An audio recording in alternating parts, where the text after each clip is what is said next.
কে দিল পিরিতের বেড়া নিচুর বাগান। আব্বা আমি বিয়ে করবো। কি করলি? বিয়ে করবি? কামা খরচ কয় টাকা? বই ছিলাবি কি? কামা হিসেব পরে, বয়স তো আমার কম হইলো না, বিয়ে করে আমার খরচ হয়ে গেছে। কি করলি? বাপের মুখে বেরো তো শুক্র শুক্র 8 দিন বয়স। মারা কাম পারবো না কি করবো? রানিং বয়স আমার তেরো চলতেছে, আমার বিয়ে করা লাগবো না। আবার কথা করছো। বিয়ে তো খরচ হচ্ছে, তো খরচ করাচ্ছে সারা পুঁতে তুই আসবি।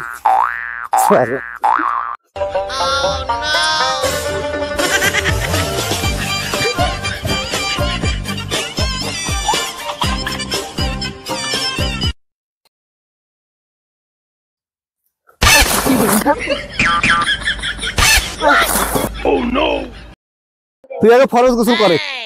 তুমি আল্লাহ ওই তো ফরজ গোসল করাইলাম আগে।